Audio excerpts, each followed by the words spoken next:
Assalamualaikum warahmatullahi wabarakatuh. Perkenalkan, nama saya Siska Kartika dari kelas 11 MIPA 1. Di sini saya akan membahas tentang sejarah proklamasi. Mari kita bahas detik-detik menuju proklamasi. Yang pertama adalah persiapan kemerdekaan. Persiapan kemerdekaan dipersiapkan 5 bulan sebelum hari kemerdekaan, tepatnya pada tanggal 1 Maret 1945. Untuk upaya persiapan kemerdekaan dibentuklah BPUPKI atau Badan Penyelidik Usaha-Usaha Persiapan Kemerdekaan Indonesia. Dalam bahasa Jepang disebut Dokuritsu Junbi Chosakai. Disahkan pada tanggal 29 April 1945 dan diketuai oleh Dr. Rajiman Wedjo Diningrat. BPUPKI melakukan 2 kali sidang.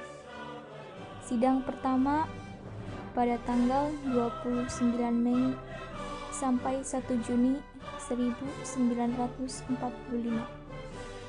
Pada sidang ini menghasilkan rumusan dasar negara Indonesia, yaitu Pancasila, yang dikemukakan oleh Mr. Supomo, Mr. Muhammad Yamin, dan Ir Soekarno. Oleh karena itu, pada tanggal 1 Juni kita peringati sebagai hari lahirnya Pancasila. Lalu sidang kedua dilaksanakan pada tanggal 10 sampai 14 Juli 1945. Pada sidang kedua menghasilkan rumusan Undang-Undang Dasar lengkap dengan pembukaannya atau preambul. Sebagai tindak lanjut pada sidang pertama, pada tanggal 22 Juni 1945 dibentuk panitia kecil beranggota 9 orang atau disebut juga Panitia 9 untuk mematangkan konsep Pancasila, yang kemudian hasilnya kita kenal sebagai Piagam Jakarta. Kita dapat perhatikan rumusan Piagam Jakarta berikut ini.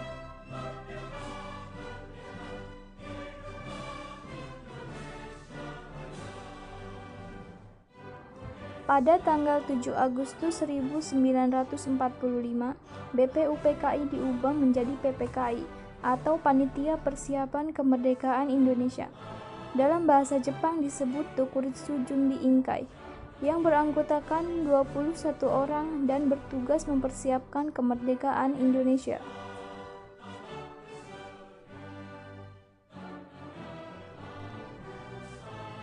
Selanjutnya, berita kekalahan Jepang. Pada Perang Dunia Kedua, pada saat itu terjadi peristiwa pengeboman kota Hiroshima dan Nagasaki di Jepang pada tanggal 6 dan 9 Agustus 1945.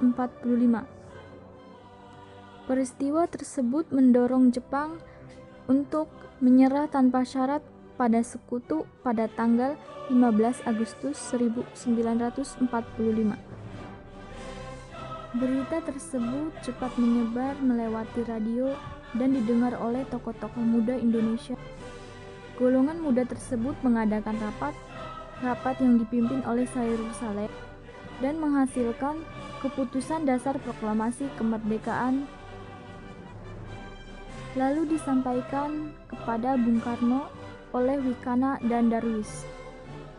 Namun sempat terjadi perbedaan pendapat, tetapi setelah mengadakan rapat, golongan muda memutuskan untuk mengasingkan Bung Karno ke luar kota.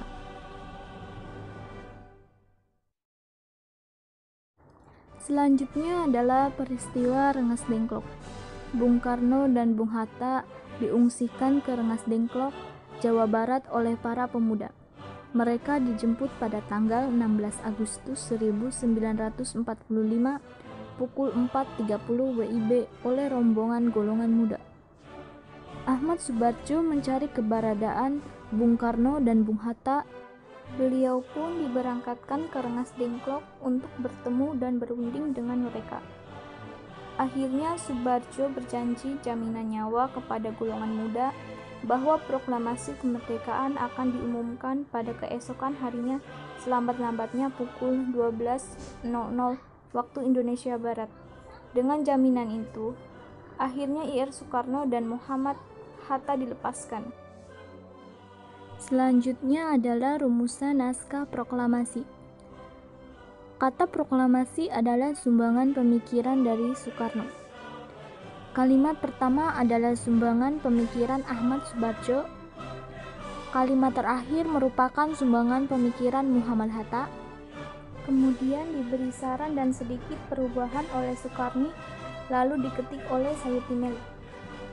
Selanjutnya, Soekarni memberi usulan bahwa naskah ini sebaiknya ditandatangani oleh Soekarno dan Hatta atas nama bangsa Indonesia.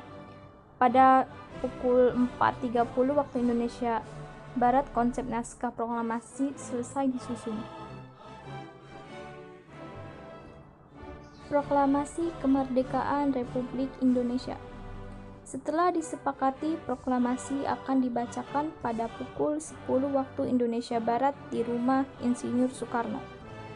Pengibaran bendera dilakukan oleh S. Suhud dengan bantuan Sudanko Latif Hendra Diningrat. Upacara berlangsung syahdu. Para hadirin spontan menyanyikan Indonesia Raya ketika bendera dikibarkan. Yang terakhir adalah penyebar luasan berita proklamasi Republik Indonesia. Berita proklamasi disebarluaskan melalui pers, surat selebaran, dan siaran radio dari kantor berita Domei. Mendengar hal itu, Jepang melarang penyiaran berita proklamasi itu. Pada tanggal 20 Agustus 1945, alat pemancar di Domei diputus dan disegel sehingga pegawainya dilarang masuk. Tanpa kehilangan akal, para pemuda membuat alat pemancar baru yang mereka ambil dari alat-alat pemancar dari kantor berita Domei. Alat pemancar ini dibawa ke Menteng dan berita tersebut segera disiarkan ke seluruh Indonesia. Hampir seluruh harian Jawa pada tanggal 20 Agustus 1945 membuat berita proklamasi dan Undang-Undang Dasar Negara Indonesia. Terima kasih telah menyaksikan video ini. Kurang lebihnya mohon maaf. Wassalamualaikum warahmatullahi wabarakatuh.